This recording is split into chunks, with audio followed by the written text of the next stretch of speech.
So we have a stupid fucking bitch. Special ed motherfucker. You know what I mean? One of those typical dumbass fucks that ride the goddamn short ass school bus. You feel me? Not the big ass long motherfucking buses, my nigga, where all the rest of the kids hang out at. You know what I mean? Throwing fucking paper wads, flirting with the fucking fine ass little young no titty, no booty having ass bitches. Nah.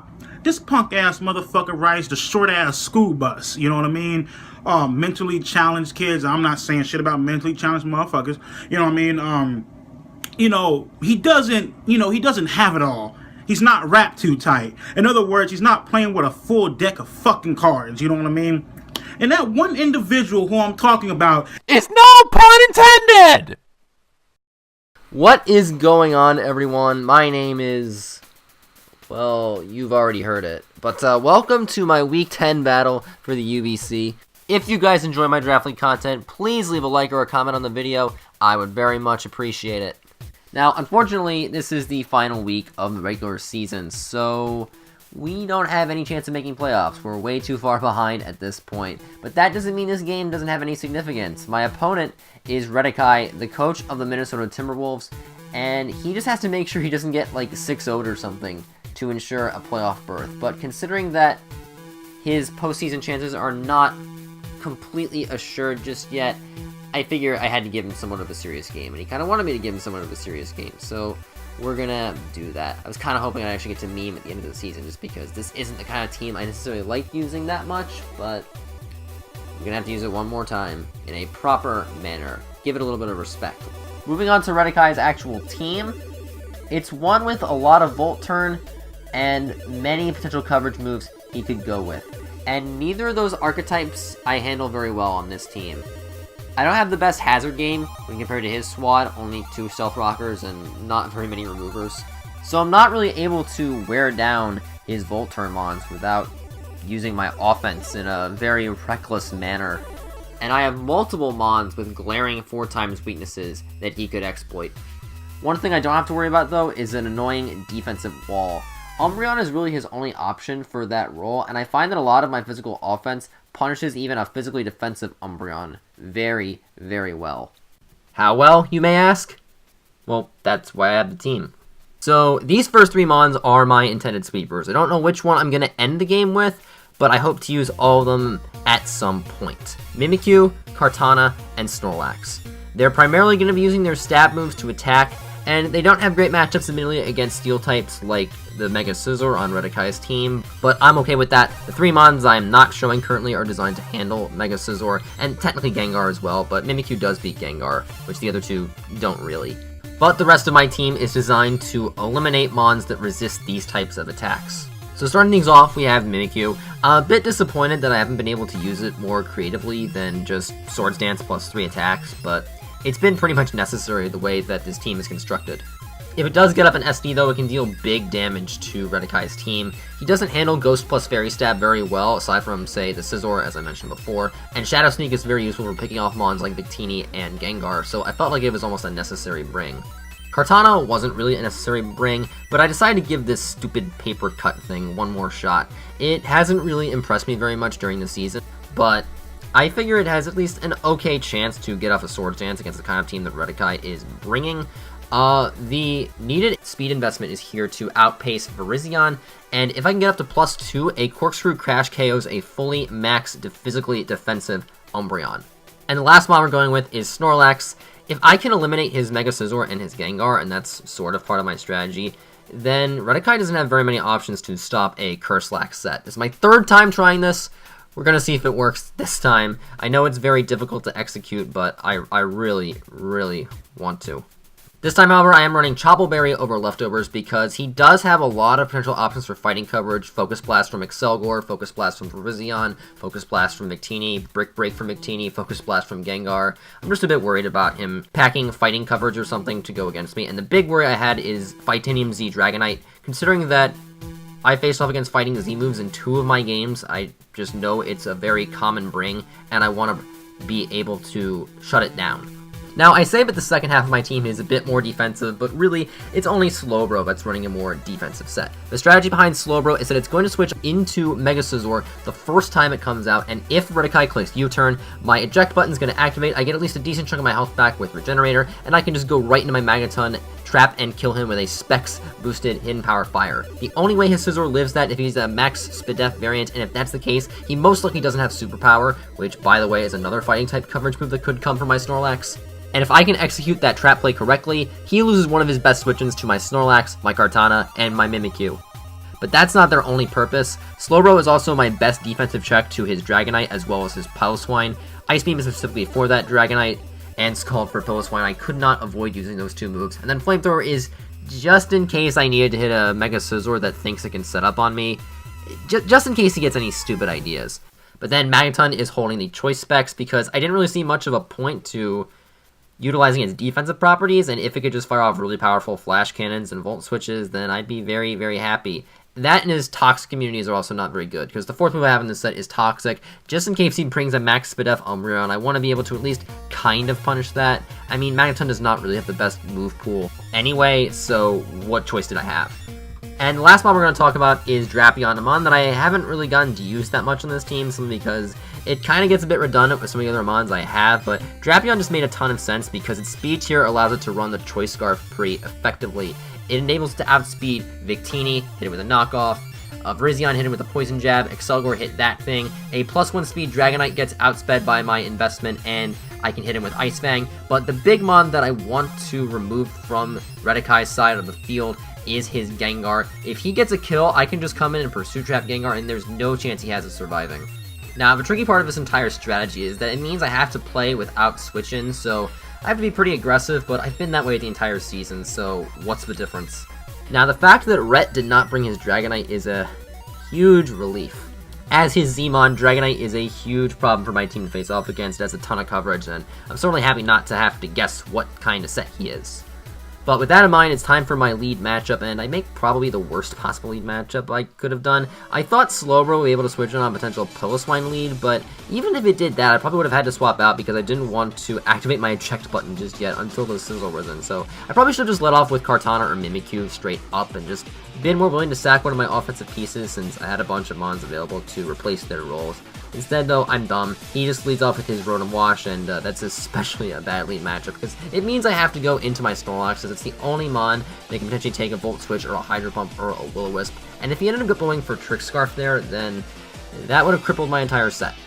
As it stands, now I have to deal with this Virizion, and even though I do have the Chople Berry, I'd rather not have to use it at this point, if I think I can avoid it. So, anticipating a rather obvious fighting type move, admittedly, I'm going to switch directly into my Mimikyu, but even if he goes for the Leaf Blade, as he does here, Mimikyu still forces out the Virizion, and it can still facilitate the first part of my plan, because his switch-ins to Mimikyu are actually quite limited.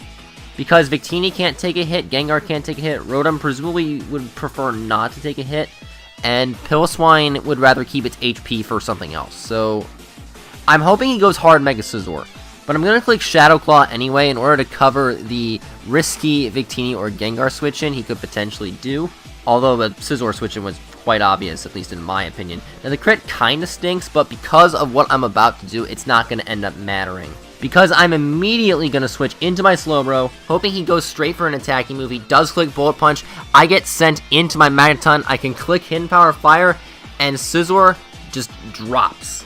Turn 5 of the game, and he's lost his Mega Evolution and one of the biggest threats on his team. And I get an early 6-5 lead. That usually doesn't happen. But things are only going to get more convenient for me. The next mon that comes out is the Gengar, and I'm more than willing to just sack off a mon in order to get a free switch into my Drapion. So I decided just to stay in, click Hidden Power Fire. Turns out that Rhett put Hidden Power Ground on his Gengar to KO Magneton. Pretty good bring on his end, however he doesn't account for the fact that my Drapion is a Pursuit Trapping set. I'm just going to activate it, click Pursuit, Gengar dies in one hit, and there go Rhett's 2 normal resists. And this game has gone better than I could have ever imagined. I mean, wow. I've never had a plan work so efficiently that seemed so complicated at first. And all the mons that I used for the trapping strategy are my own free agent pickups. So the mons that I wanted to use did an incredibly fantastic job. killing his Mega Scizor and Gengar. But getting back into the battle, Rhett's going to go into his Piloswine. I have my Slowbro as my designated switch into this monster. Slowbro eats up the Earthquake, and that's what happens when you're max physically defensive. And I'm going to try to make a prediction that he's going to go into Virizion and click Ice Beam, but instead, he reveals to have Toxic on the Piloswine, and so I'm just like, okay, fine, I'll go for Scald this turn instead, just to deal some big damage to it, as now Rhett's going to get up his Stealth Rocks with the Piloswine. Scald is actually a 2-hit KO on that particular set, and so no doubt I'm going to click that, which means that Rhett is going to make a smart read on that situation, go right into his Virizion on the Scald. He doesn't get burned, certainly was risky on his end, but that move paid off for him, because now he's going to set up an SD, and my Slowbro is not in a great position to tank and attack from this, so I am just going to let this sack it. The only mon that Slowbro could check at this point is the Piloswine. Maybe Victini, but I don't know what kind of set his Victini is yet, so I'm more than happy to let Slowbro go. In order to get a free switch into my Drapion, just click Poison Jab. He has no poison resistance, he lost the Scizor and the Gengar, and Virizion's just gonna die. Apparently it had a lot of special bulk, but not a lot of physical, so that's cool. And with that in mind, as Rhett goes into Victini, I realized that, once again, there's not really anything I want to switch in on this Victini, considering that I don't know what kind of set it is. But I know that if he's Scarf, I'll learn it here because he will outspeed me, and if not, I'll be able to get off a Poison Jab on him, reduce how much health he has left, and put it in range of one of my other offensive mons to kill it. And the only problem with the strategy is that if he's not Scarf, then I still don't get to learn what kind of item his Victini has, because a high roll from a non-boosting item V-Create will still take out my Drapion, as it does right here.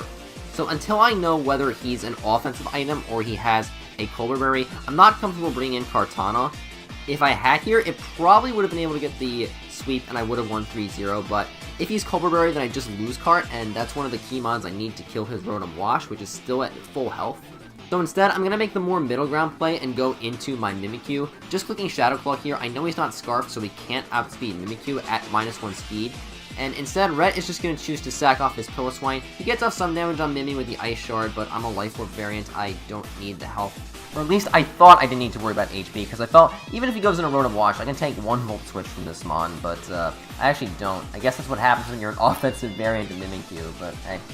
Now, the Victini is still out of range of knockoff if he's holding the Colbur Berry, which means that it would be able to live my knockoff, KO me with the Fire move, and then it's Snorlax having to take a hit from both Victini and Rotom, and if that happens, then I might potentially lose the game if I can't get off my rest, or if he's a Trick Scarf Rotom and he catches me on that. So I felt like, in order to preserve the differential the way it is, I have to go into Snorlax first, take a banded V-Create as it turns out. I didn't realize that he was banded until this point, so couldn't risk saving Snorlax for the Rotom, but it is able to survive the V-Create thanks to my Thick Fat ability. I get off the return, Victini goes down, and the final mon is his Rotom Wash. Now, at the time, I actually thought I survived a Hydro Pump because my Snorlax is actually 220 investment in Special Defense plus a Calm Nature with a decent chunk of HP, so knowing that Rotom Wash isn't the most powerful mon, I thought that if he went into Hydro Pump, I could potentially live, get off a rest, and then restore all the health that I got. That doesn't happen, which means 2 things. 1, he has a lot of special attack investment, and 2, he got the higher end of a damage roll, because even if he's 252 special attack with a modest nature, I don't think it's guaranteed he actually kills Snorlax for 25%, which is just crazy for me to think about. So, as a result, this game is going to come down to a one-on-one matchup between my Kartana and his Rotom Wash. But even though Kartana has the type advantage, this isn't such an obvious matchup because Rotom is bulky, it may be able to take a hit, and Kartana has such awful special defense that it might not be able to survive even a resisted stab move from his Rotom. Now, I know I have to click Leaf Blade here because assuming that his Rotom is offensive, I should be able to kill it, but I don't know his exact EV spread, so nothing is guaranteed. But in an even more shocking twist, his Rotom is actually Choice Scarfed, fires off the Hydro Pump. Can Kartana possibly live this?